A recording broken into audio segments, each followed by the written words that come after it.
1 aos Tessalonicenses, capítulo 2, versículo 14 em diante.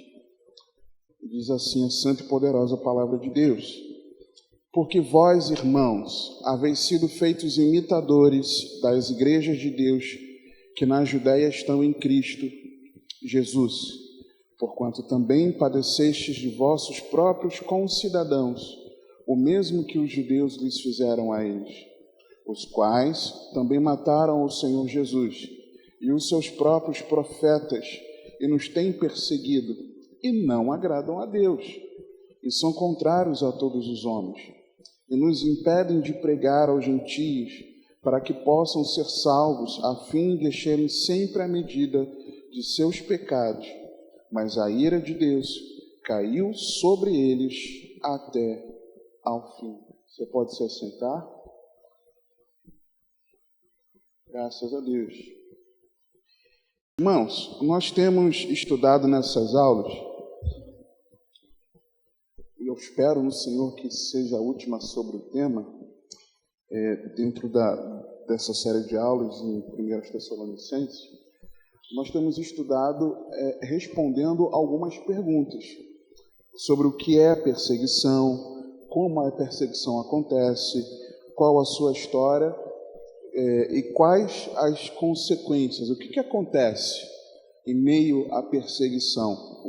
Qual é o desenrolar disso aí? O que acaba acontecendo? Nós já estudamos sobre o que é, e nós vimos que nem tudo aquilo que nos acomete é perseguição por sermos cristãos, muitas vezes é consequência de atitudes nossas. Então, por exemplo, se você comer alimentos muito gordurosos e talvez se você ingerir algum alimento que você tem alergia a ele, provavelmente você não vai ficar bem de saúde, você vai passar mal. Isso não é perseguição, você não está passando mal porque você está sendo perseguido, você está passando mal por algo que você ingeriu e não vigiou. Isso acontece comigo, estou falando de mim, né, por exemplo. Como ela acontece? Ela acontece quando você, de fato, está em Cristo. É a perseguição por amor a Cristo. É a perseguição por ser cristão. É o sofrer por você ser um discípulo de Cristo, genuinamente. E vimos que também, até leremos esse versículo dentro de um contexto mais à frente, Paulo falando a Timóteo, mostrando que aquele que deseja piamente viver em Cristo padecerá perseguições, é inerente a nós. Começamos a ver sobre a história, qual a origem, onde se iniciou e como tem sido ao longo da história a perseguição. E aí, onde nós paramos na última aula sobre a história da igreja perseguida, eu quero começar respondendo uma pergunta que talvez você tenha ficado com isso em mente e eu não quis abordar na aula, mas eu considero importante, porque uma pessoa deixou um comentário lá no vídeo da aula e talvez você tenha saído daqui com essa dúvida. Abra Mateus 23, por favor. O porquê eu fiz uma afirmação a respeito de quem era Zacarias. Por quê? Mateus 23, versículos 34 e 35. No versículo 15 de 1 Tessalonicenses, capítulo 2, Paulo está dizendo que eles mataram os profetas, estavam sofrendo perseguições, mas ali ele especifica que mataram a Jesus e os profetas, esses que perseguem a igreja, e nos têm perseguido, nos perseguiram.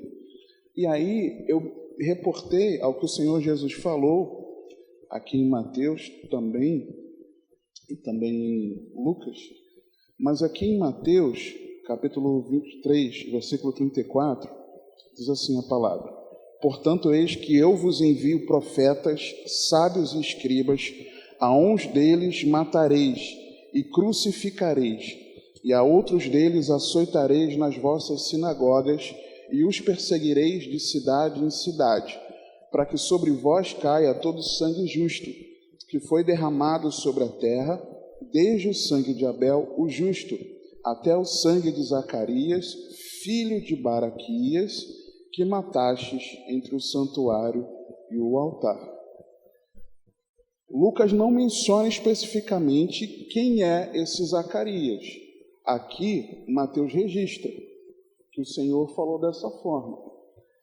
Naquela aula, na aula anterior, eu afirmei para os irmãos, segundo o livro de Crônicas, apontando que esse Zacarias é aquele que foi morto, ali no contexto do templo, na parte exterior, e o texto diz que ele é filho de Joiada. E agora? Ele é filho de Joiada ou ele é filho de Berequias? Jesus não sabia?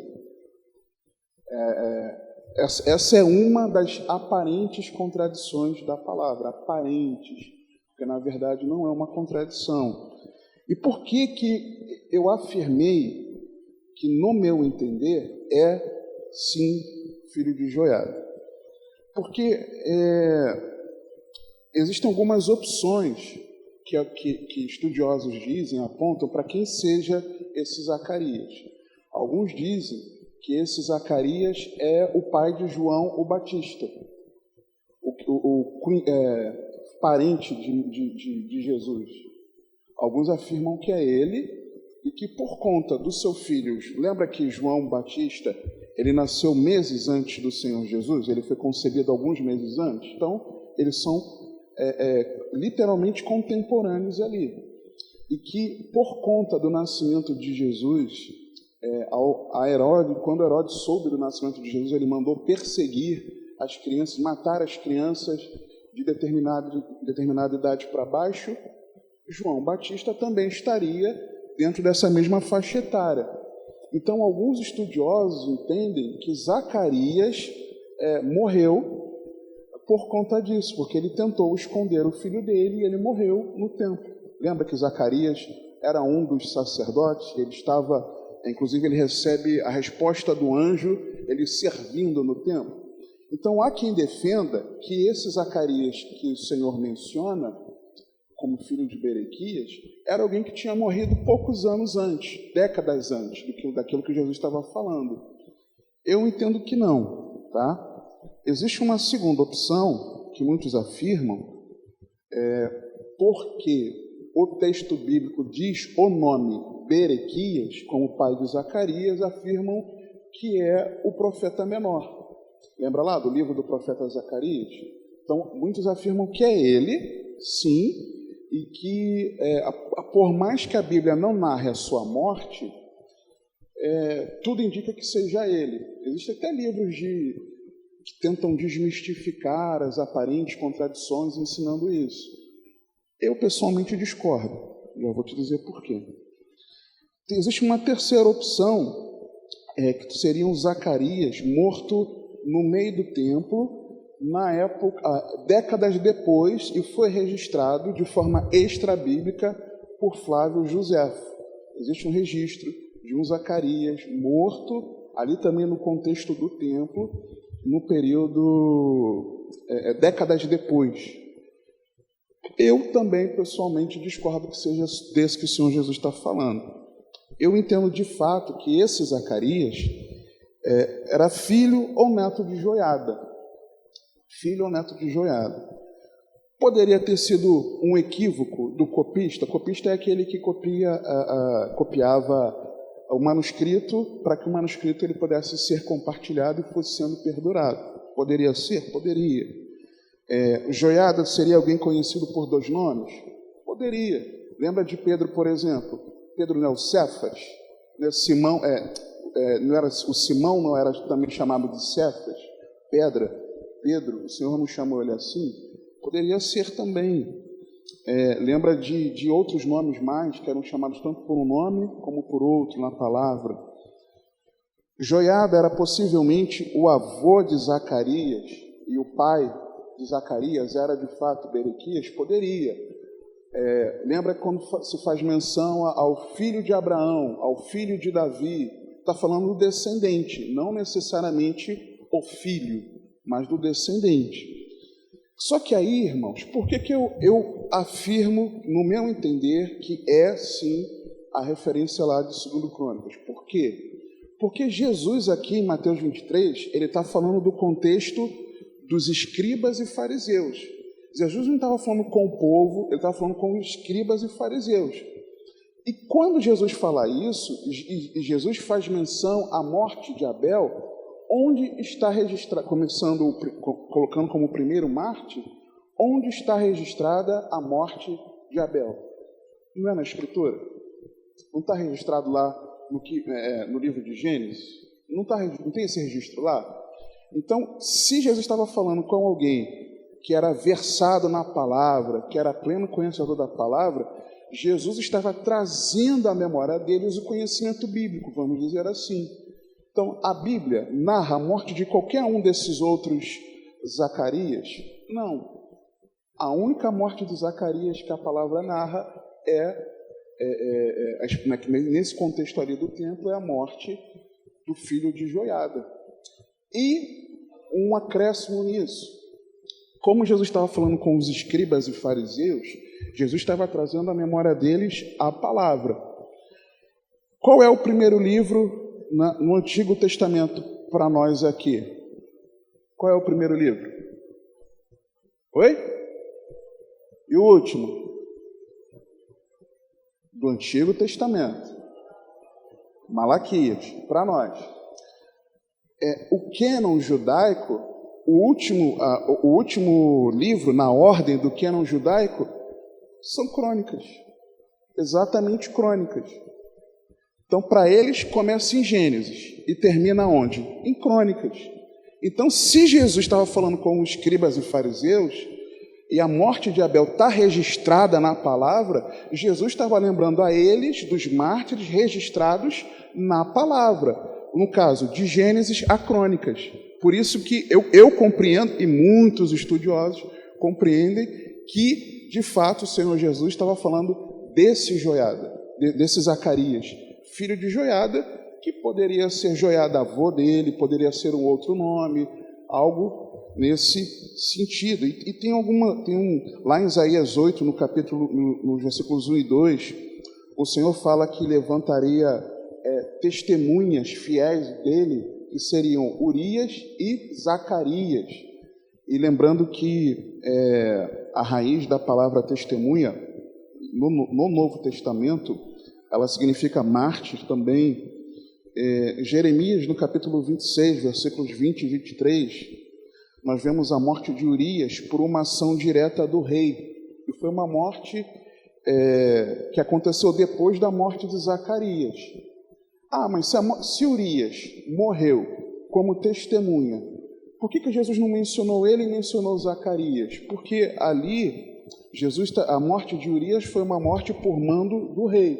Já a morte de Zacarias, o rei mandou matar, mas com o consentimento do povo.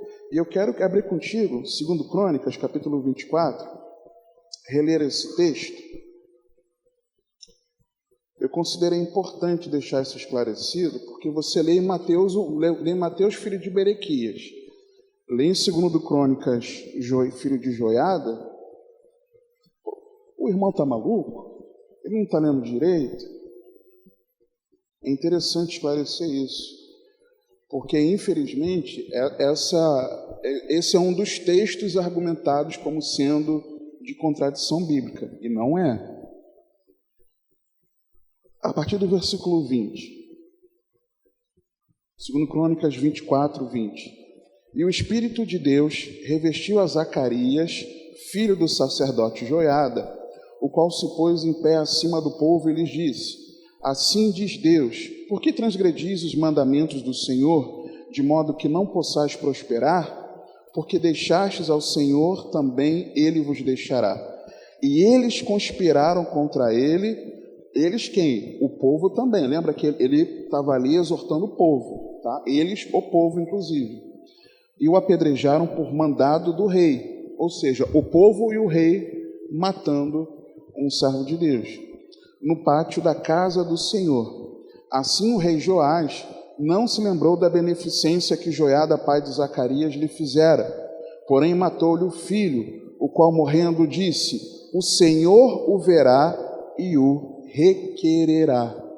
E Jesus, lá em Mateus 23, ele está fazendo exatamente uma menção ao sangue dos mártires que estava sendo requerido, a começar por Abel até Zacarias.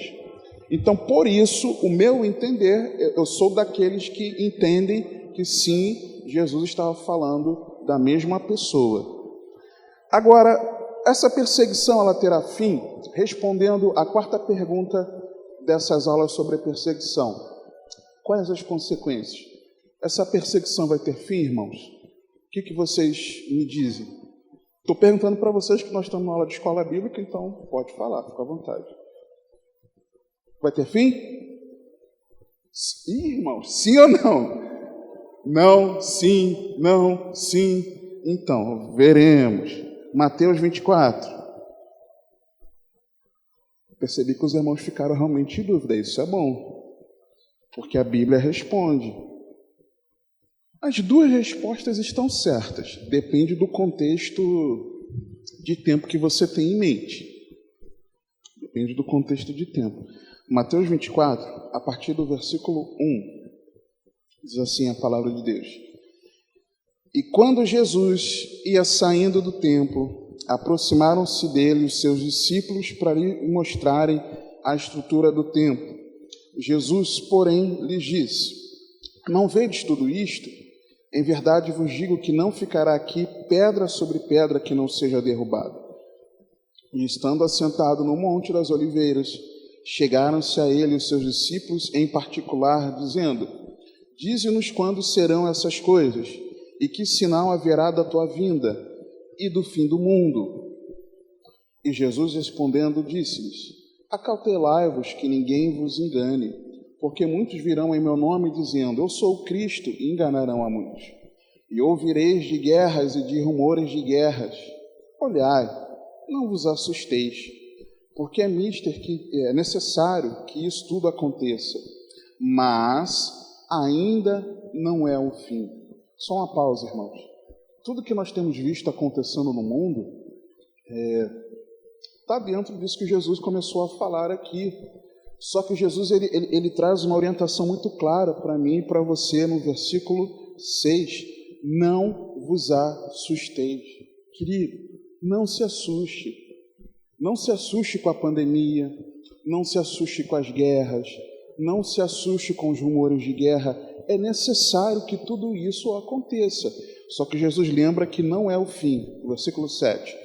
Porquanto se levantará nação contra nação e reino contra reino, e haverá fomes e pestes e terremotos em vários lugares.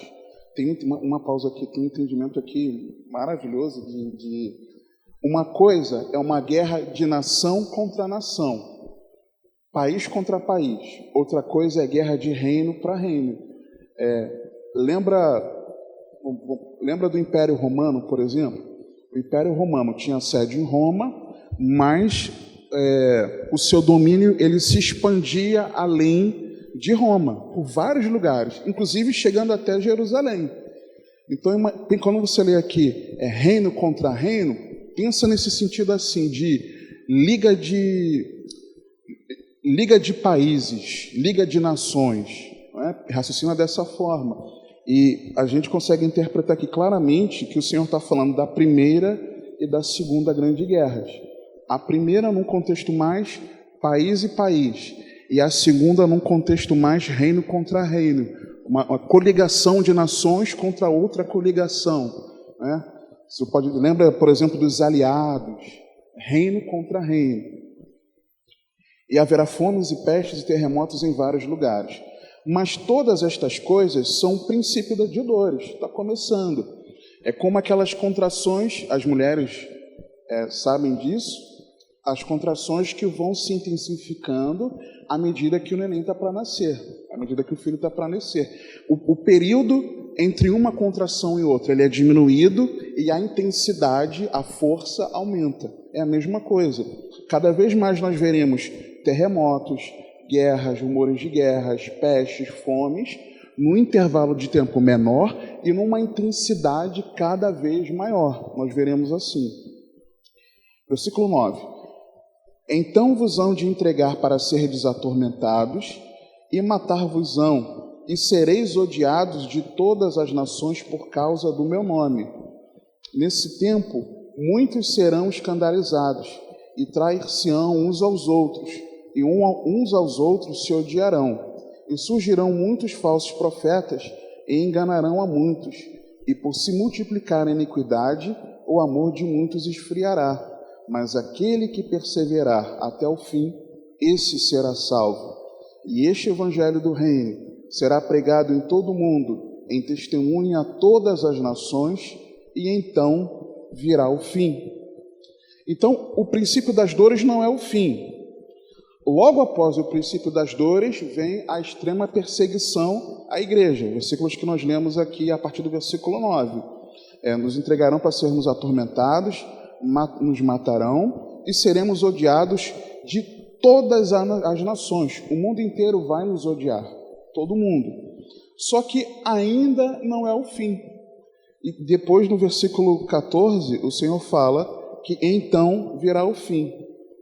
Pula para o versículo 21.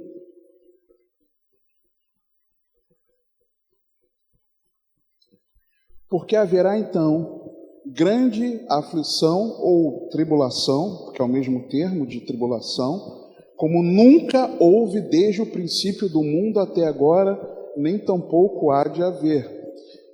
E se aqueles dias não fossem abreviados, nenhuma carne se salvaria, mas por causa dos escolhidos serão abreviados aqueles dias. Uma pausa. O pastor Alan, ele já falou isso algumas vezes. Quando nós vemos esse termo, tríplices, que é traduzido como aflição no versículo 21, ele sempre se refere aos discípulos de Cristo, sempre se refere aos cristãos. E por se referir sempre aos cristãos, e dentro do contexto do que Jesus está falando, que seríamos entregues, odiados de todas as nações, que nos prenderiam e que nos matariam, essa grande aflição aqui, no mundo como nunca houve, ela está apontando especificamente para nós, discípulos de Cristo. Essa extrema aflição pela qual passaremos é o que é chamado de grande tribulação, que você não deve confundir com a ira de Deus. A ira de Deus é o derramar da ira de Deus contra o ímpio. Nós, em Cristo, fomos desviados da ira de Deus. Mas passar por tribulação, nós continuaremos a passar, irmãos. Vai ter um fim? Sim e não. Sim, por quê? No contexto desse tempo terreno, da vida terrena, cronológica, vai ter um fim. Quando? Quando Jesus voltar. E no contexto dessa mesma vida terrena, até o fim do nosso tempo aqui na Terra, a perseguição continuará. Até quando? Até Jesus voltar, irmãos. Até você se encontrar com o Senhor Jesus. Até eu me encontrar com o Senhor Jesus. A perseguição terá um fim na minha vida, até o meu encontro com Jesus. E na sua vida, até o encontro com Jesus. E na igreja, até Jesus voltar. Você compreende isso? Então, respira fundo, que perseguição ela sempre vai existir até lá. Mas aí o texto continua dizendo o seguinte, versículo 23. Então, se alguém vos disser, eis que o Cristo está aqui ou ali, não lhe deis crédito, porque surgirão falsos cristos e falsos profetas, e farão tão grandes sinais e prodígios que, se possível fora, enganariam até os escolhidos. Eis que eu vou-lo tenho predito. Portanto, se vos disser, eis que ele está no deserto, não saiais. Eis que ele está no interior da casa, não acrediteis. Porque assim como o relâmpago sai do oriente e se mostra até o ocidente, assim será também a vinda do Filho do Homem, porque onde quer que estiver o cadáver, ali se ajuntarão as águias. E logo depois da aflição daqueles dias, ou seja, do período de grande tribulação, o período maior de extrema perseguição da Igreja de Cristo, após o princípio das dores, período esse em que seremos odiados de todas as nações, inclusive o país em que nós habitamos, que é o Brasil. Inclusive aqui, irmãos. Prepare-se. Você precisa estar preparado para isso. Essas aulas são para isso, para que você esteja preparado. Jesus não nos enganou. O Brasil, inclusive, vai nos odiar. Não é que em todas as nações haverá quem nos odeie. Não. Todas as nações nos odiarão. Algo vai acontecer, e no meu entender, já está sendo costurado, para que nós sejamos taxados como a escória desse mundo. Para que nós sejamos culpados de todo o mal que acontece na sociedade e no mundo. Isso já não acontece? Você não começa a enxergar que começam a falar, isso está acontecendo, esses crentes aí bitolados, que têm agido dessa forma, é por isso que isso. Já está acontecendo isso. E isso vai se intensificar cada vez mais, irmãos. Não nos enganemos. Não nos enganemos. E eu tenho plena convicção que esse tempo se aproxima, irmãos. Eu tenho convicção disso. Esse tempo se aproxima por aquilo que a palavra nos mostra, por aquilo que está acontecendo no mundo aí fora. Vai acontecer e está breve de acontecer, não se engane. Você foi chamado para uma vida cristã, e uma vida cristã, ela padece, sofre perseguição. Não se engane, mas que você seja encorajado em fé, e já vou falar sobre isso. Continuando o texto. E logo depois da aflição daqueles dias, o sol escurecerá, e a lua não dará a sua luz, e as estrelas cairão do céu, e as potências dos céus serão abaladas. E o que vai acontecer, irmãos? Depois desse período de extrema perseguição contra a igreja de Cristo, o que o texto fala para mim? O que Jesus ele afirmou e estava ensinando para a sua igreja? Que ia acontecer depois daquele período de extrema perseguição, irmãos. Então aparecerá no céu o sinal do Filho do Homem, e todas as tribos da terra se lamentarão, e verão o Filho do Homem vindo sobre as nuvens do céu, com poder e grande glória. E ele enviará os seus anjos com rijo clamor de trombeta, os quais ajuntarão os seus escolhidos desde os quatro ventos, de uma a outra extremidade dos céus. O Senhor breve virá buscar a sua igreja. Fortaleça o seu coração, encoraje a sua fé. Não esmoreça com a perseguição, querido. Jesus está vindo te buscar. O Rei dos Reis, o Senhor, aquele que nos amou, aquele que derramou o seu sangue precioso para a nossa redenção, aquele que nos amou até o fim. Jesus está vindo, irmãos, e é isso que precisa nos fortalecer. Essa é a nossa âncora, essa é a nossa esperança, irmãos, que Jesus vai nos buscar depois do período de tribulação. Se depois desse período de extrema perseguição, Jesus está vindo, tá bom, filho, vem nos buscar, irmãos.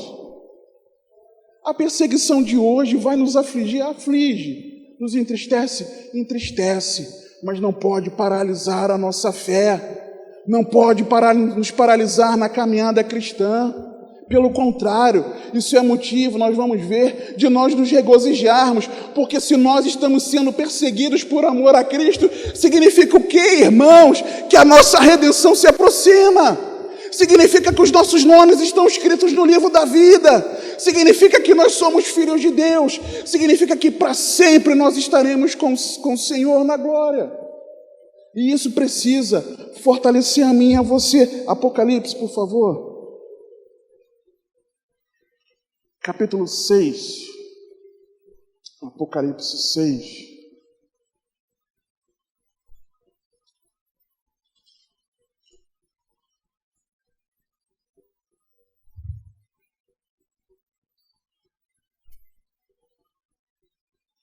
A partir do versículo 9,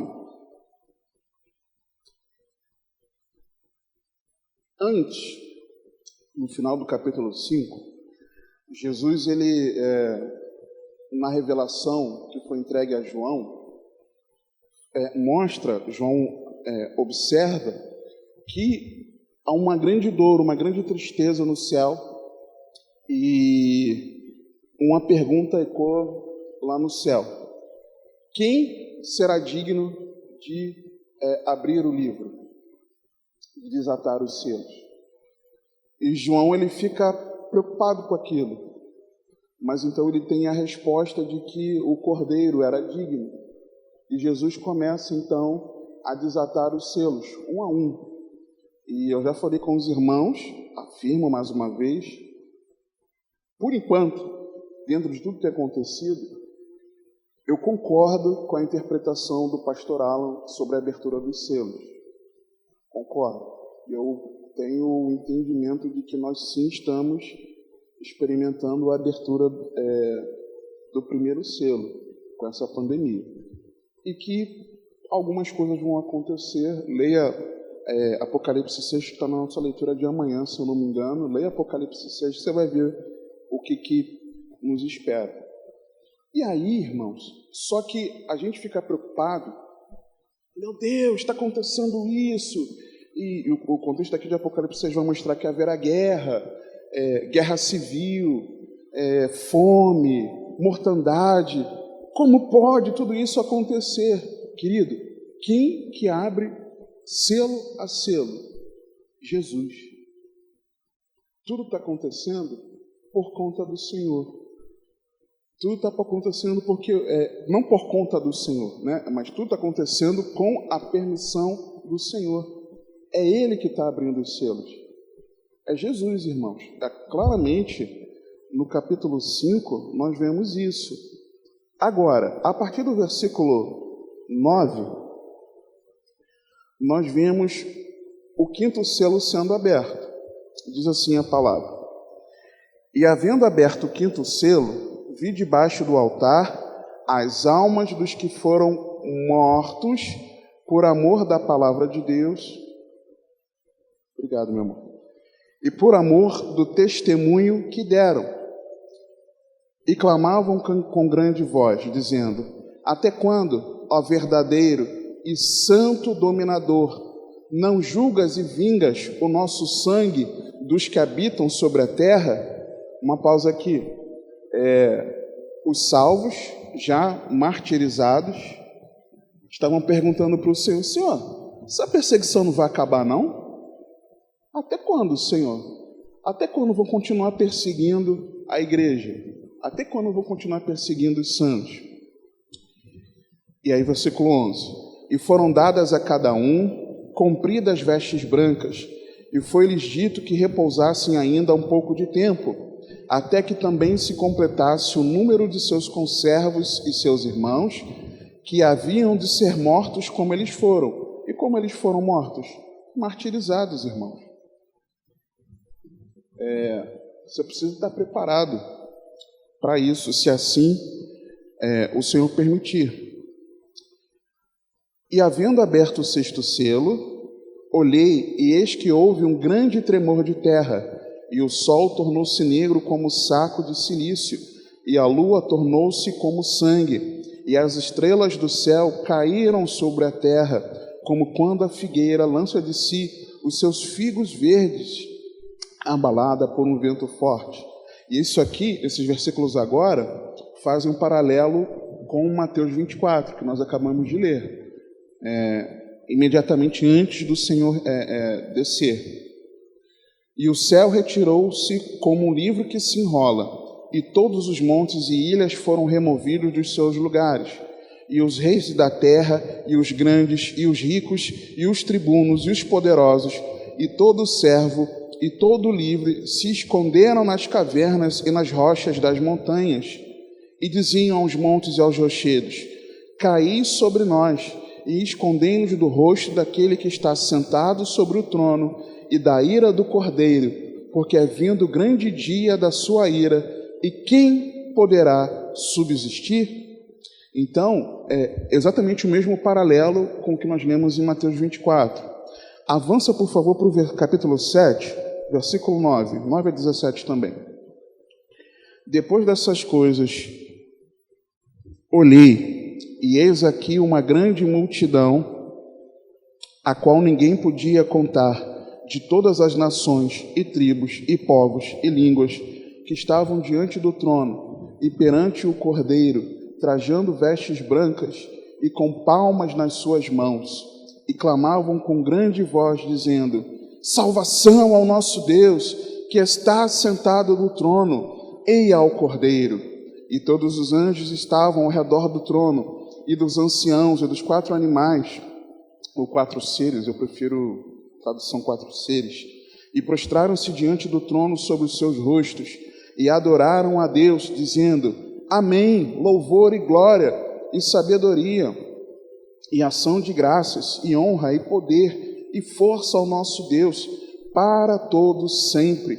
Amém. E um dos anciãos me falou, dizendo: Estes que estão vestidos de vestes brancas, quem são? E de onde vieram? E eu disse-lhe: Senhor, tu sabes.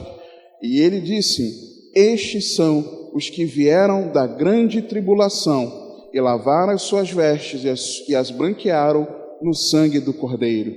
Por isso estão diante do trono de Deus, e o servem de dia e de noite no seu templo. E aquele que está assentado sobre o trono os cobrirá com a sua sombra.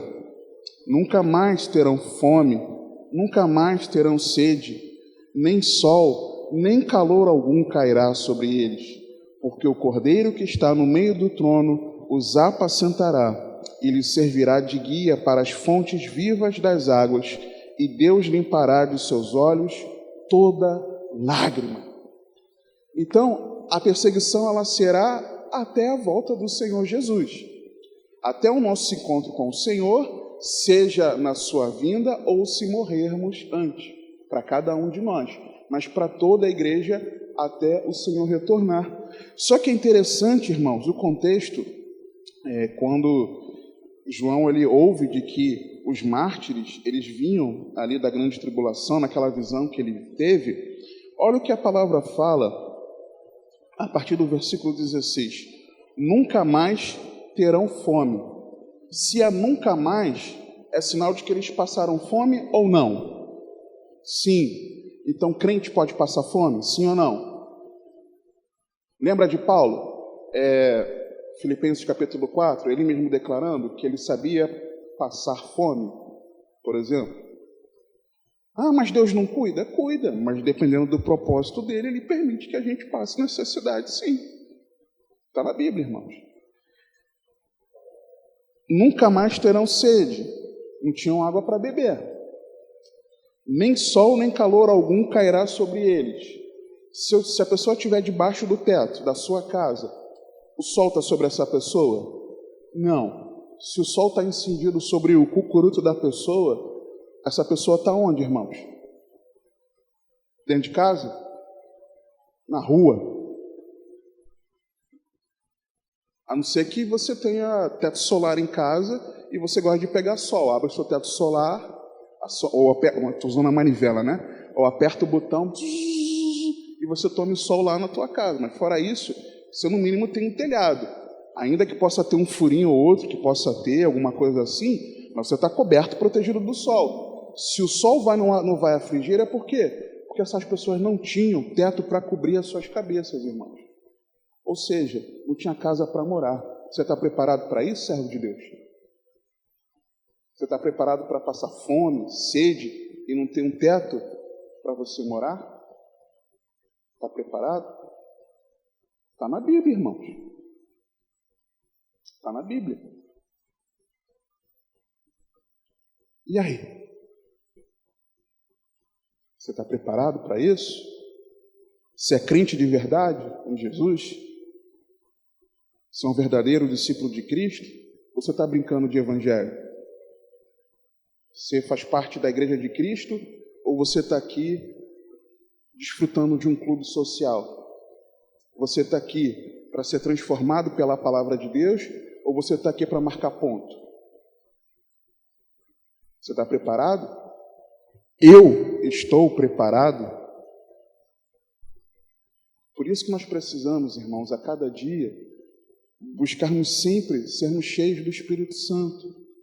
Porque somente aquele que está cheio de Deus, cheio da presença de Deus, vai conseguir resistir, irmãos. Senão nós não conseguiremos resistir. E não se engane. Lembra que eu falei que seremos odiados de todas as nações, Mateus 24, Jesus dizendo, vão nos acusar de coisas que nós não, injustamente, nos acusando de escória do mundo, da sociedade, inclusive tomar os nossos bens. Dentro desse contexto aqui da pandemia, você sabia que, por exemplo, existem uns decretos em que está lá claramente que algumas propriedades, se o governo quiser hoje, na pandemia, eu não sei o decreto que está vigorando agora, mas até o mês de março estava assim, foi o último que eu li. Se o governo quiser, o governo pode tomar sua casa? Ainda, né? O governo pode tomar sua casa. Para quê? Para usar de local de vacinação, de base para tratar da saúde, de fiscalização, sei lá. A tua loja. Pode. Já na pandemia. Aí imagina se você, como discípulo de Cristo, toma algumas atitudes que vão criar leis, já estão criando, vão criar leis lá na frente, que nós não admitiremos em hipótese alguma, porque essas leis vão afrontar a palavra de Deus. Você não vai aceitar. E se você não aceitar a lei, porque importa mais obedecer a Deus do que aos homens. Amém? Então, nesse contexto de algo que afronta a palavra e nos faz negar a nossa fé, nós vamos ficar com a palavra. Se nós ficarmos com a palavra, nós seremos o quê? Fora da lei. Se formos fora da lei, eles podem tomar as nossas propriedades, dependendo da lei e do contexto. E muitos não vão ter teto para morar, irmão. É simples assim. Você entende? É uma realidade que está diante de nós. Só não enxerga quem não quer. Só não enxerga quem está enchendo a mente com porcaria. Quem está alimentando-se pelos olhos e pelos ouvidos com aquilo que não edifica. Com quem está perdendo tempo. Com quem passa a semana inteira sem meditar na palavra, sem ter uma vida de oração, que não participa dos cultos, que não participa dos encontros, que não participa das atividades para se edificar no Senhor, alguém que é desleixado com a sua própria vida espiritual. Essa pessoa, desleixada com a sua vida espiritual, cada vez mais o coração vai ficar carregado, contaminado.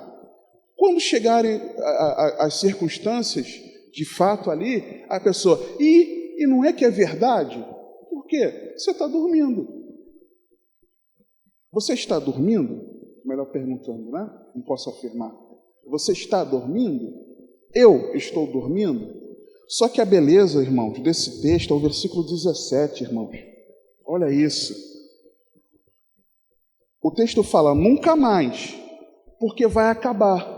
Por quê? Porque o Cordeiro que está no meio do trono os apacentará e lhe servirá de guia para as fontes vivas das águas, e Deus limpará de seus olhos toda lágrima. O sofrimento vai passar, irmãos, quando nós estivermos diante do nosso bom pastor. O bom pastor, o Cordeiro que morreu por nós e que ressuscitou, vivo está e vai nos buscar, ele vai nos apacentar diretamente, ele vai nos conduzir, irmãos, e toda a lágrima dos nossos olhos, todo o pesar, toda a tristeza, sabe, todo o sofrimento, o Senhor vai tirar das nossas vidas, irmãos. Vai passar, servo de Deus, vai passar. Seja forte, seja corajoso. Vai passar, se encha do Espírito Santo, viva uma vida sincera no Senhor, porque vai passar, haverá o fim desse sofrimento, irmãos. Mas quando? Na glória com o Senhor. Até lá, perseveremos, em nome de Jesus. Essa perseguição, irmãos, ela traz injustiça. Essa perseguição, ela traz sofrimento, ela traz graves perigos. Mas eu quero acompanhar com os irmãos, rapidamente, um panorama de como é que está a perseguição mundial. Não sei se os irmãos estão com a informação ali, para projetar para os irmãos também acompanharem na nossa tela. Porque, irmãos, a perseguição, nós vimos a história na última aula, de como se carregou até aqui. Só que hoje, a perseguição ela é muito presente. E eu obtive uns dados lá do Ministério Portas Abertas que eu considero muito importante você acompanhar comigo. O panorama da perseguição mundial. Por quê? Você sabia que 340 milhões de cristãos em todo o mundo enfrentam perseguição por causa da fé? No Brasil somos um pouco mais de 200 milhões, 210 milhões. No mundo, 210 milhões de pessoas. No mundo, 340 milhões de cristãos sofrem perseguição pela fé no Senhor. Você sabia disso? Esse é o número estimado pelo Centro de Pesquisas do Ministério Portas Abertas, classificando 50 países. Isso, show de bola. Classificando 50 países onde a perseguição ela é mais severa. Isso é equivalente a 1,6% do total da população do Brasil, irmãos. Mais do que 1,5 Brasil de pessoas sofre perseguição por amor a Cristo. Hoje, no momento presente. Portas Abertas é uma organização cristã internacional, fundada em 1955, por um jovem missionário holandês, o irmão André. Em uma viagem à Polônia, ele descobriu a necessidade urgente de Bíblias na igreja de trás da cortina de ferro e entendeu o chamado de Deus para servir cristãos em países sob restrição e discriminação. Seu chamado foi confirmado ao ler Apocalipse 3, versículo 2, parte A. Esteja atento, fortaleça o que resta e que estava para morrer. Assim, o irmão André começou o trabalho distribuindo Bíblias clandestinamente a cristãos que não tinham acesso às Escrituras e ficou conhecido como o contrabandista de Deus, título do livro que conta a sua história. Bíblia sendo contrabandeada, irmão. Sabe aquele negócio de você entregar escondidinho? E você muitas vezes tem vergonha de carregar a sua. O contrabandista de Deus. Quando ele era garoto, o irmão André gostava de brincar, imaginando-se um espião em território inimigo.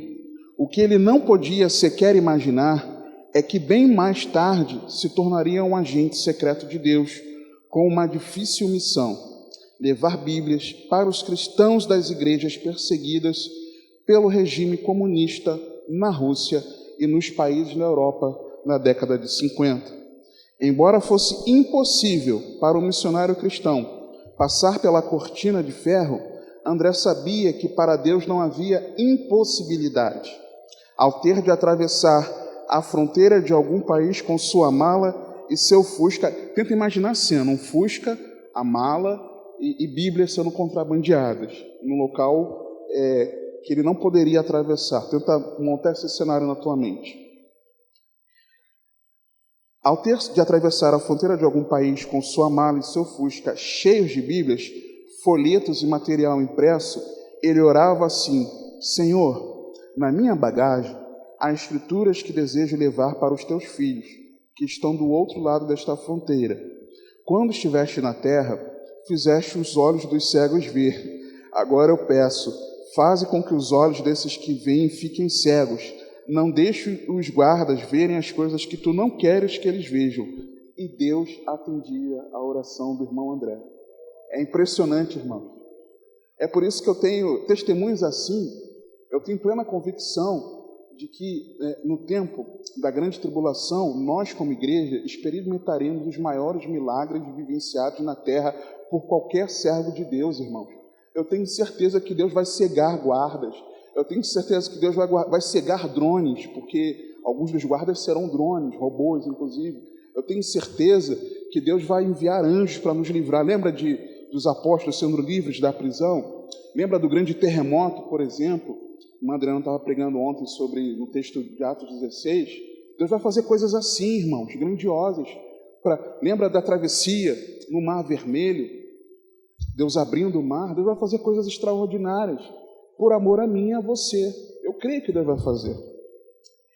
Agora, essa lista mundial. Na definição de Portas Abertas, perseguição é qualquer hostilidade vivida como resultado da identificação da pessoa com Jesus Cristo, sejam atitudes hostis, palavras e ações.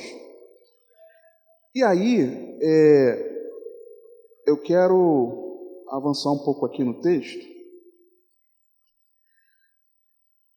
Não é importante falar quando ela ocorre, né? Vamos lá. A perseguição religiosa ocorre quando não tem seus direitos de liberdade religiosa garantidos, ou seja, não pode cultuar a Deus. Há pessoas que são denunciadas porque oram ao Senhor dentro de casa, porque têm uma Bíblia dentro de casa. Elas não podem, elas são cerceadas no seu direito da liberdade religiosa.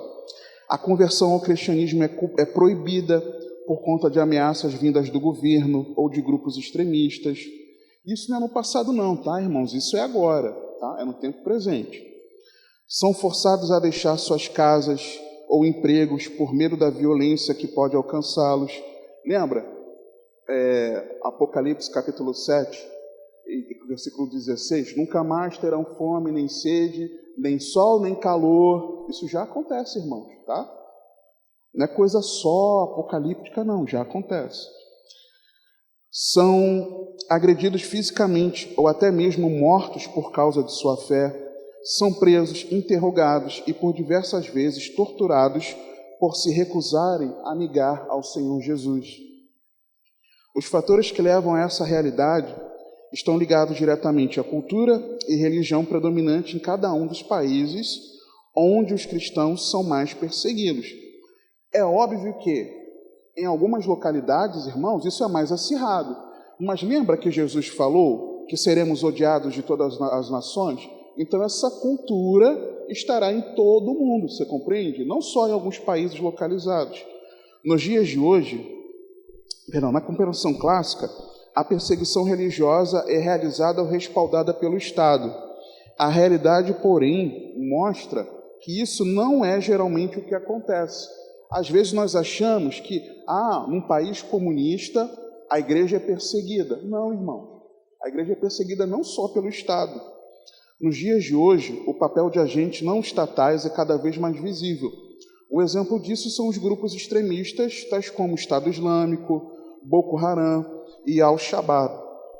Outros atores sociais também mencionados, além dos oficiais agentes de segurança, outros oficiais do governo, como professores, policiais, autoridades locais, presidentes, líderes de grupos étnicos, como chefes tribais. Isso é muito comum acontecer. Uma pausa. Eu tenho um irmão que congrega lá na IBC Campo Grande, irmão Arilson. Ele passou muito tempo atuando em missões juntamente com a família dele, lá na África. Me esqueci agora o país. Namíbia, né? Acho que é Namíbia, se eu não me engano. Lá na África. E ele conta, até por conta do trabalho dele também, ele uniu o útil ao agradável. E ele conta que, sabendo de situações assim, ele contou um testemunho de que quando ele viu que naquela localidade você tinha um chefe tribal, o que ele e os irmãos que estavam com ele fizeram? Pregaram para o chefe tribal. Quando eles pregaram para o chefe tribal meio que falou, não, então agora todo mundo aqui vai servir ao Senhor. E aí todo mundo da localidade passou a ouvir o evangelho, porque o chefe tribal havia sido convertido a Cristo. Então isso é uma realidade, a perseguição do chefe tribal. Líderes religiosos não cristãos, imãs, rabinos, monges budistas e tantos outros. Líderes religiosos, entre aspas, cristãos, tá? Papas, patriarcas, bispos, padres, pastores. Irmão, pastor, tem pastor que persegue. É duro isso, né? Mas é realidade. Por quê? Porque tem pastor que é aliado ao governo. Tem pastor que não é cristão de verdade. Infelizmente. É um impostor, não um pastor.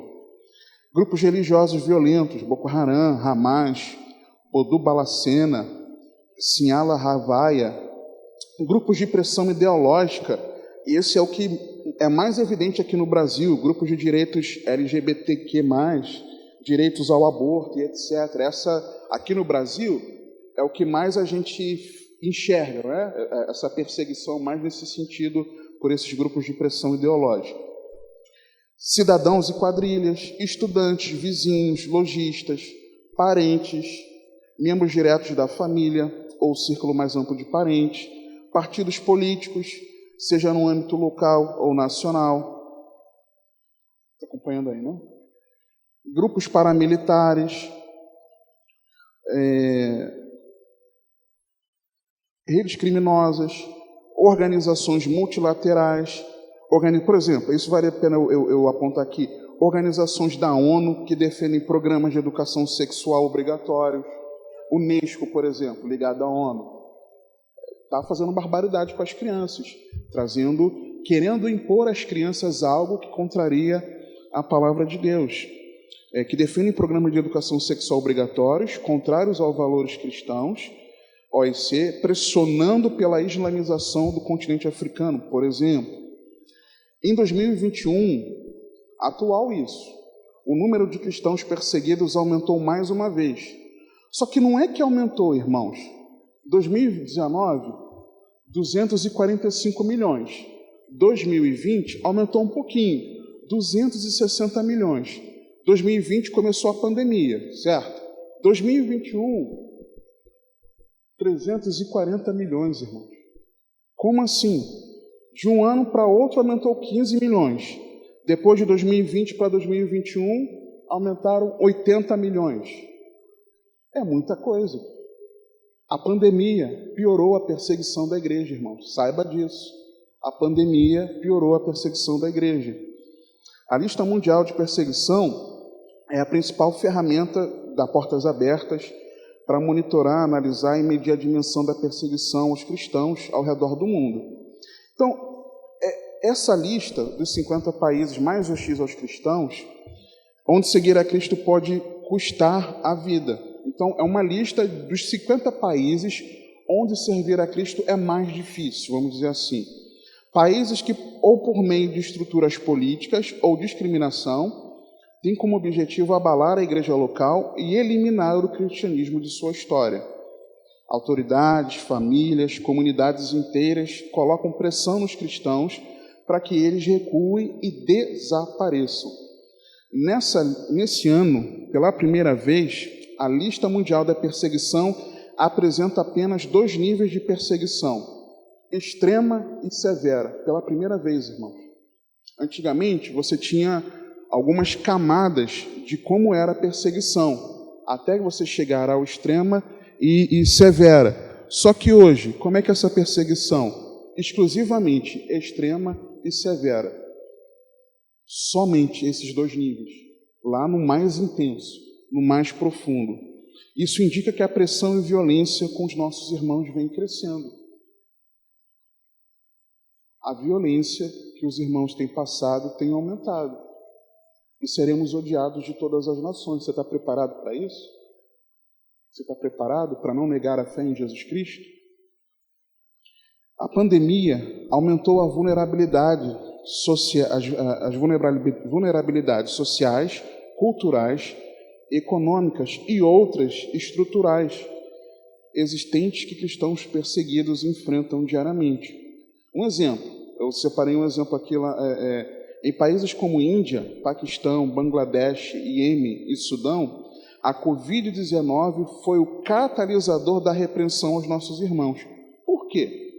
Porque cristãos de áreas rurais, por muitas vezes, tiveram a sua ajuda negada por conta da sua fé. Nesse momento de pandemia, as pessoas não estão precisando mais de cesta básica, de um apoio, da igreja se mover, dos familiares se moverem. Sabe o que está acontecendo? Você, cristão, não vou te ajudar não, passa fome aí, dá o teu jeito. Está acontecendo isso, irmão, com os nossos irmãos. Está acontecendo isso com os nossos irmãos. Sem medicamentos e sem o quê? Tomar vitamina D3? Não, vou comprar só para mim. Você é crente, se vira aí, dá o teu jeito. Imagina isso, irmão. Aquele do ivermectina ou qualquer outro medicamento, né, que o médico prescreva, você está precisando? Não, dá o teu jeito, você é cristão, não vou te dar não, se vira. Tá assim. A militância islâmica violenta explorou as restrições da Covid-19 para se espalhar na África subsaariana, ou seja, Com a pandemia, não está mais difícil se deslocar, de ir para os lugares, as viagens não estão restritas, a locomoção. Esses grupos, o que eles fizeram? Eu vou aproveitar que está tudo meio que deserto, está tudo meio parado, mas nós vamos forçar a barra, nós mesmos vamos, independente da proibição ou não do deslocamento. Eles estão se aproveitando de que o governo, de que as forças policiais, de que a sociedade em geral está restrita na sua locomoção, eles não estão nem aí e estão invadindo os locais e afligindo nossos irmãos. A Covid-19 legitimou o aumento da vigilância e restrições por governos totalitários e autoritários. Ou seja, eu preciso tomar... Lembra da China? Lembra que algumas medidas foram um pouco drásticas para que, com a desculpa de cuidar da população? Lembra do Brasil, em que tantos decretos estão sendo impostos com o argumento de que é para cuidar da população, e aí eles estão impondo algo que não deveriam impor? Isso aconteceu em todo o mundo. O nacionalismo, impulsionado pela identidade religiosa majoritária, surgiu em países como Índia e Turquia, e novos países entraram na lista em 2021, irmãos. Comores está na posição 50, que negou a liberdade religiosa aos cidadãos. República Democrática do Congo e Moçambique, que têm sido alvos recentes da violência dos grupos extremistas islâmicos armados. Depois de 5 anos, a Nigéria voltou ao top 10 como o país mais violento para um cristão. Grupos extremistas como o Boko Haram, por exemplo, como os pastores de Cabras Fulani continuam atacando. Uma pausa. Um dos missionários que nós ajudamos, uma das famílias missionárias que o nosso ministério ajuda, que faz essa obra no oeste da África, eles de vez em quando pedem oração por segurança na região, exatamente por conta disso aqui, que do ano passado para cá deu uma intensificada, deu uma aumentada. Já na China, o monitoramento e vigilância... é importante falar isso aqui, eles continuam atacando, sequestrando e abusando cristãos impunemente, principalmente as mulheres e crianças. Se você entra depois no canal do YouTube da Portas Abertas e vê lá os depoimentos, os testemunhos das crianças e das mulheres, você vai ficar... Eu espero que você fique compungido e ore todos os dias pelos nossos irmãos. Já na China, o monitoramento e vigilância provém do Estado. O Partido Comunista tem cada vez mais colocado restrições para inibir a liberdade religiosa no país, o que coloca a China de volta ao top 20 depois de quase uma década. Então, lá na China, quem é aliado do governo pode ser, entre aspas, cristão. Pode ter a igreja, mas o que tem na igreja? A imagem do líder, o quadro da fotografia ou a pintura do líder. Eles são obrigados a cantar o hino do Partido Comunista, eles são obrigados a celebrarem as festas cívicas ali do comunismo, eles são obrigados a não pregar todo o conselho de Deus. Você pode ser um falso cristão em meio à perseguição, e isso acontece já na China. A Coreia do Norte permanece em número 1 do ranking. Não dá para falar de todos os países, tá, irmãos? 50 países, né? Senão não viraria uma aula, tá? Só estou passando por alto para você ter uma ideia. A Coreia do Norte permanece número 1 no ranking por 20 anos consecutivos, com o aumento do doutrinamento de crianças e adolescentes. Pais continuam com medo de revelar a fé aos filhos. Pais continuam com medo. Não tem aquilo? Ensina a criança, o menino, no caminho que deve andar. Pais continuam com medo de revelar a fé aos filhos. Por quê, irmãos? Se descobertos, podem ser enviados para campos de trabalho forçado, ou até mesmo mortos junto à sua família. Para proteger a vida física dos filhos, os pais não estão compartilhando Jesus com as crianças, para as crianças não sofrerem. E não é esse o caminho. Você precisa preparar o teu filho para a perseguição. Na América Latina, tem perseguição na América Latina, tá? Nos países mais perseguidos, irmãos. Na América Latina, grupos de crime organizado consolidaram seu controle através das restrições da pandemia. Líderes cristãos que iam contra as vontades de tais grupos foram ameaçados, assaltados ou até mortos. Com isso, o México retorna ao ranking. México, irmãos. México aqui, México, América Latina. Pensa aqui no nosso contexto de São Gonçalo. Pensa nas forças opostas às forças de segurança local. Os locais onde o crime organizado está instaurado, que eles dominam, mandam, não pode ter internet, não pode ter comprar o gás que você quer. Você não pensa nesses lugares, né? Você conhece que tem aqui na nossa cidade de São Gonçalo. E pensa que por causa da pandemia, eles não. Então, agora que nós estamos tomando conta da população, é isso que eles estão fazendo na América Latina. Na Colômbia, um país de maioria cristã, nós vemos uma perseguição mais localizada, porém muito violenta. Líderes da igreja são ameaçados, assediados, extorquidos, assassinados por guerrilheiros e outros grupos criminosos, especialmente nas áreas mais remotas do país. Na maioria dos casos, essa violência é resultado direto de cristãos denunciarem a corrupção e a violência, trabalharem pela defesa dos direitos humanos e ambientais, servirem entre os jovens e buscarem a paz e a justiça.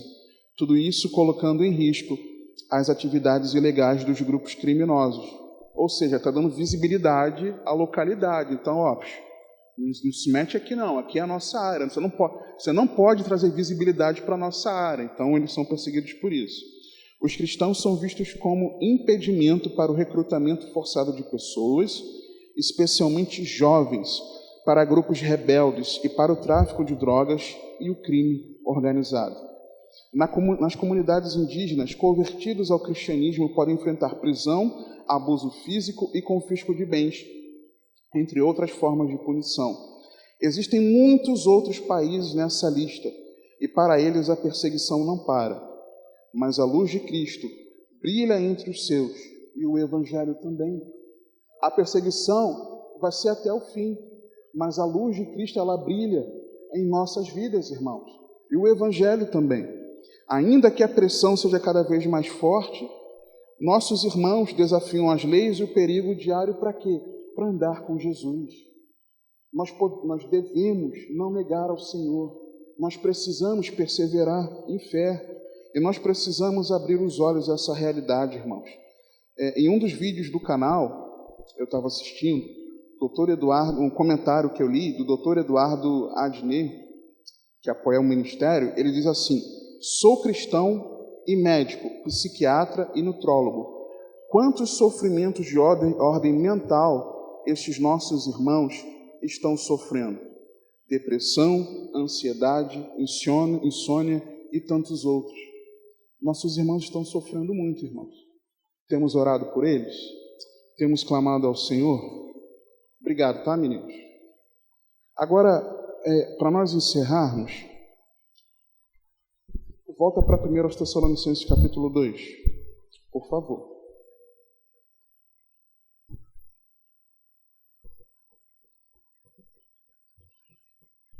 Versículo 15. Os quais também mataram o Senhor Jesus e os seus próprios profetas e nos têm perseguido e não agradam a Deus e são contrários a todos os homens e nos impedem de pregar aos gentios para que possam ser salvos, a fim de encherem sempre a medida de seus pecados. Mas a ira de Deus caiu sobre eles até o fim. Há algo que acontece com quem persegue a igreja. O perseguidor, ele sofre uma consequência. O perseguidor não arrependido, ele afronta gravemente a Deus, e ele não agrada a Deus e é adversário de todos os homens. Por quê? Porque impede a pregação do Evangelho. Versículo 15 e 16 que nós lemos nos diz isso. E nós vemos que a vontade de Deus é que o Evangelho seja pregado para que todos sejam salvos. Nós vemos também, no versículo 16, que eles enchem a sua medida, na parte B do versículo 16, a fim de encherem sempre a medida de seus pecados. Por quê? Porque durante todos esses anos, a cota dos perseguidores da igreja, começando por Caim, ela vai se enchendo. Ela vai se enchendo, até que finalmente essa ira, ela recaia. O texto também diz, mas a ira de Deus caiu sobre eles até o fim. E aí, a gente precisa entender isso de 3 formas. Primeira, a ira de Deus caiu sobre eles. A ira de Deus ainda não vai se manifestar? Como é que o texto está dizendo que a ira já caiu? De 3 formas. Primeira é no sentido histórico, em que a profecia sobre a destruição, o cerco e a destruição de Jerusalém, no ano 70, de fato aconteceu, então caiu sobre eles. Nós temos um segundo entendimento, é da mente cauterizada. Por eles rejeitarem ao Senhor, o Senhor os impõe o pior dos castigos. Vive segundo a sua... Romanos 1, né? Por rejeitarem ao Senhor, o que o Senhor fala? Vai viver da sua vida, irmãos. Pior coisa é um ser humano viver por sua própria conta e não ser parado por Deus nas besteiras que faz, não é verdade? Pensa no ser humano fazer o que quer. A gente estava perdido, irmãos. Mas Deus é tão misericordioso que Ele coloca um freio em nós. O servo de Deus, mais do que um freio, ele é conduzido, guiado pelo Espírito Santo.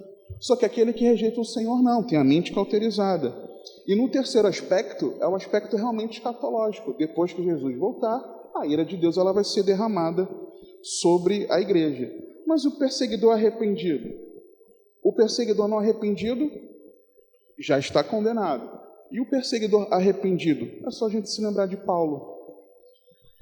Atos 8:3, eu vou ler aqui, se você quiser abrir, amém. Mas eu vou ler aqui para adiantar. E Saulo assolava a igreja, entrando pelas casas, e arrastando homens e mulheres, os encerrava na prisão.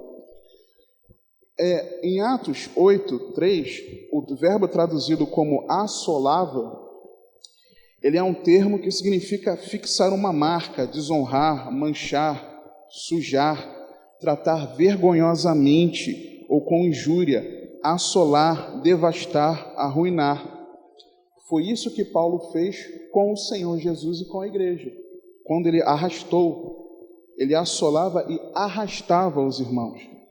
Algo tão cruel que em todo o Novo Testamento, eu fiz uma pesquisa e eu não encontrei outra correspondência para esse mesmo termo grego, exceto em Atos 8:3.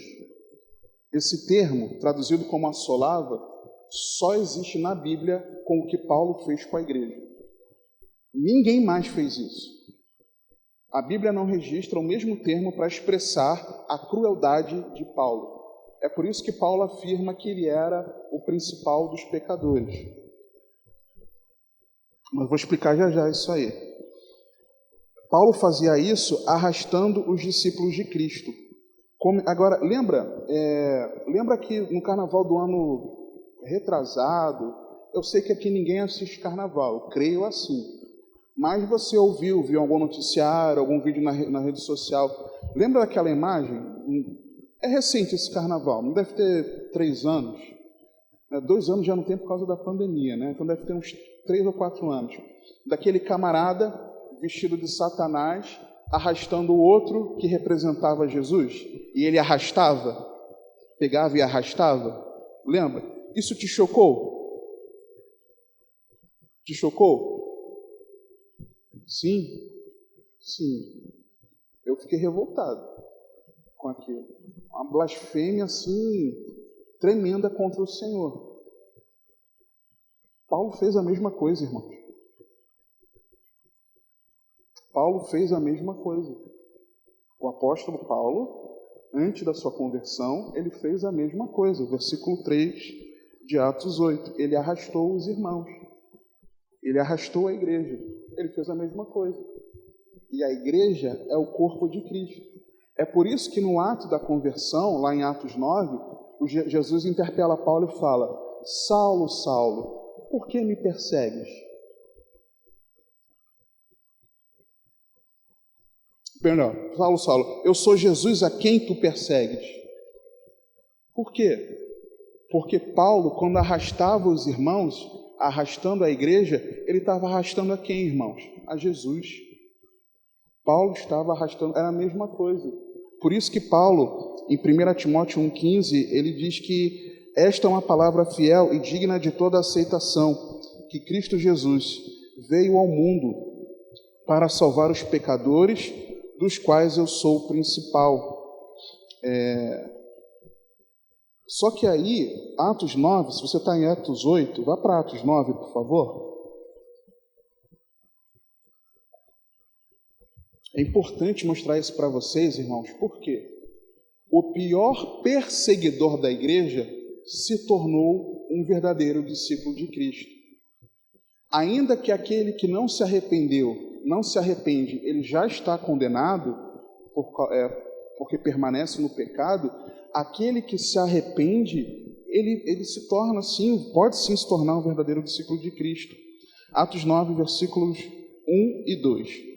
E Saulo, respirando ainda ameaças e mortes contra os discípulos do Senhor, dirigiu-se ao sumo sacerdote e pediu-lhes cartas para Damasco, para as sinagogas, a fim de que se encontrasse alguns deste caminho, quer homens, quer mulheres, os conduzisse presos a Jerusalém. E Saulo, respirando ainda ameaças e morte contra os discípulos de Cristo. Essas ameaças e mortes à igreja era o respirar de Paulo, irmãos. Nós devemos ter o Senhor como nosso respirar, amém? Ele precisa ser o centro da nossa vida. Na vida de ainda chamado Saulo, o que era o respirar dele? Era a perseguição à igreja.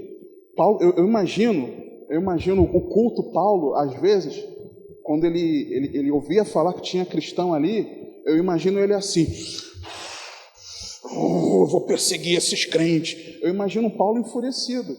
Paulo era alguém extremamente culto, mas eu imagino alguém extremamente enfurecido, perseguindo a igreja.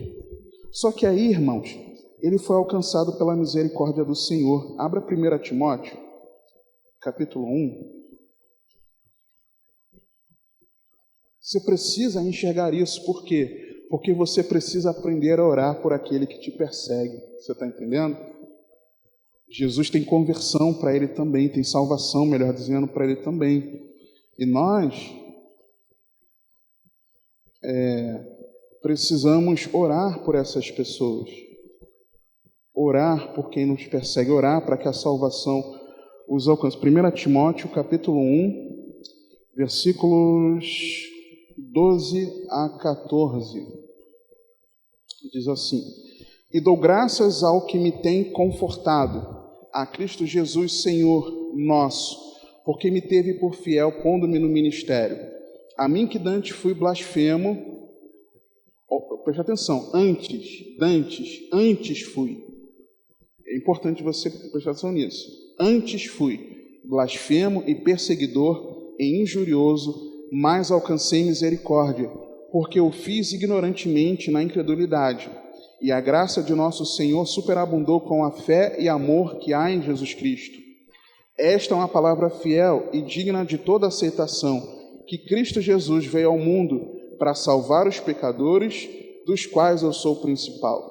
Mas por isso alcancei misericórdia, para que em mim, que sou o principal, Jesus Cristo mostrasse toda a sua longanimidade, para exemplo dos que haviam de crer nele, para a vida eterna. Paulo, ele estava dizendo que, por ele ser um extremo perseguidor da igreja, na comparação com qualquer pessoa na face da terra, com qualquer um pecador, ele era o pior dos pecadores. Não que ele, naquele momento, ele fosse considerado, mas pelo contrário, ele foi alcançado pela misericórdia do Senhor. Ore por aquele que te persegue, porque a misericórdia de Deus pode o alcançar para a glória de Deus. E encerrando, concluindo, finalmente, e com os perseguidos, o que acontece? O que você faz com tudo isso? O que nós fazemos com essas 3 aulas?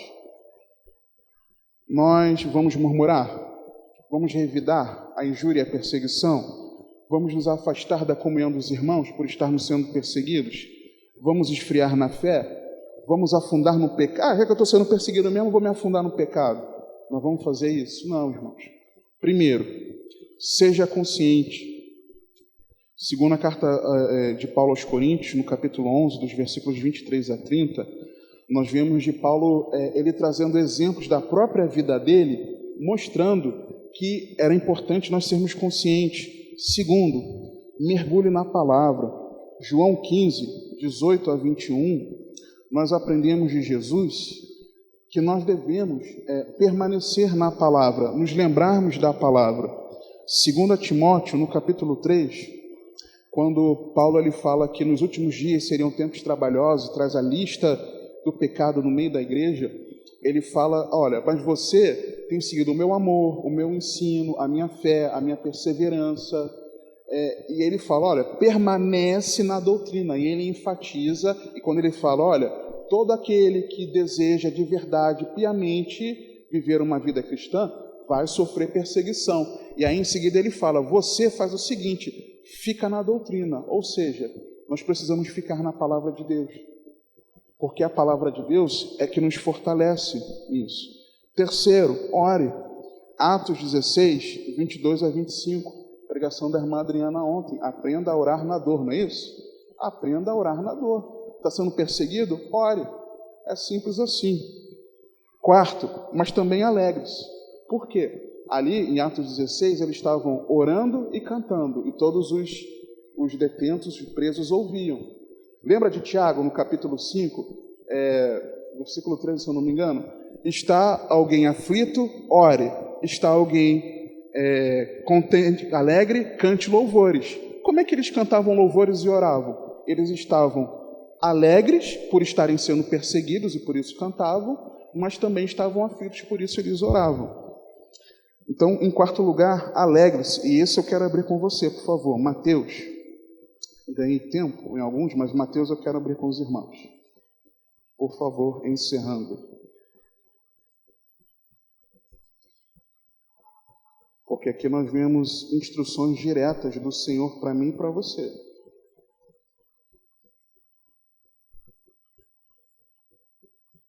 Mateus 5, 10 a 12. Diz assim a palavra de Deus: bem-aventurados os que sofrem perseguição por causa da justiça, porque deles é o reino dos céus. Mateus 5, 10. 11. Bem-aventurados sois vós, quando vos injuriarem e perseguirem, e mentindo disserem todo o mal contra vós por minha causa. Exultai e alegrai-vos, porque é grande o vosso galardão nos céus, porque assim perseguiram os profetas que foram antes de vós. A instrução de Jesus, para mim e para você, é nós nos alegrarmos, por sabermos que de verdade nós estamos no Senhor e que há um galardão nos céus nos esperando. E não há galardão maior no céu, irmãos, do que a presença do Senhor para sempre. Para sempre nós estarmos diante do Senhor. Por isso, com essas aulas, com esse texto de 1 Tessalonicenses, capítulo 2, versículos 14 em diante, porque vós, irmãos, haveis sido feitos imitadores das igrejas de Deus, que na Judéia estão em Cristo Jesus, porquanto também padecestes de vossos próprios concidadãos, o mesmo que os judeus lhes fizeram a eles, os quais também mataram o Senhor Jesus e os seus próprios profetas, e nos têm perseguido e não agradam a Deus, e são contrários a todos os homens, e nos impedem de pregar aos gentios, para que possam ser salvos, a fim de encherem sempre a medida de seus pecados. Mas a ira de Deus caiu sobre eles até o fim. Que com isso você saiba que a igreja começou sendo perseguida, ela continua sendo perseguida, e até o encontro com o Senhor nós seremos perseguidos. Mas a grande alegria em mim e sua é que nós temos o galardão da presença do Senhor nos aguardando nos céus, porque se estão perseguindo a nós enquanto cristãos, isso significa que de verdade nós somos verdadeiros discípulos de Cristo e os nossos nomes estão escritos no livro da vida. Amém? E eu concordo com o que disse a irmã Aline Pedrosa, da IBC Duque de Caxias. Não pude estar lá hoje com os irmãos. ela comentando Filipenses 1:29, num encontro no lar online que nós temos lá com os irmãos, vamos chamar assim, o texto que diz: porque a vós foi concedido em relação a Cristo não somente crer nele, como também padecer por ele. Ela disse algo nessa meditação, na videoconferência, que me marcou muito. Ela disse: vida cristã não é só vitória como pregam por aí. Vitória é padecer por ele. A nossa verdadeira vitória é padecer por Cristo. A nossa verdadeira vitória é nós sofrermos por amor a Cristo. Em nome de Jesus. Vamos orar, irmãos. Essa é a nossa vitória. Sofrer por amor a Jesus. Pai, eu quero te agradecer pela vida dos meus irmãos. Agradecer por que teus servos, ó Pai, independente do momento em que estão, da compreensão que estão, eu sei que o Senhor tem esclarecido a cada um de nós, a nós compreendermos que o sofrimento faz parte da caminhada cristã, a nós compreendermos que a perseguição, ela sempre existiu, ela existe e continuará existindo. Mas eu rogo a Ti, Pai, por favor, que nós sejamos fortalecidos em Ti, que nós sejamos fortalecidos no Senhor, encorajados na fé, que nós não estranhemos, Senhor, as adversidades que surgirem por conta da nossa fé em Ti, mas que nós sejamos fortalecidos, encorajados, ó Pai, e nos alegremos em saber que se a perseguição vem até nós, é porque o nosso nome está escrito no livro da vida. Prepara-nos, Senhor, fortaleça o Teu povo, aviva, Senhor, a Tua igreja, derrama do Teu Espírito, Pai, sobre cada um de nós, porque eu sei, Pai, que é pelo derramar do Teu Espírito, que é por o Senhor nos encher de Ti, é que nós conseguiremos resistir, perseverarmos até o fim e nós não negarmos a nossa fé em Jesus. Ajuda a Tua igreja, Pai, ajuda a mim, ajuda cada um dos nossos irmãos por toda a face da terra, inclusive aqueles que já hoje, nesse momento, estão experimentando uma extrema e severa perseguição. É no nome do Senhor Jesus que nós confiamos plenamente que virá nos buscar. É que nós oramos a Ti, Pai, com gratidão, porque o Senhor nos recebeu na Sua família, foi misericordioso e a Tua graça nos alcançou. Amém, Senhor. Graças a Deus.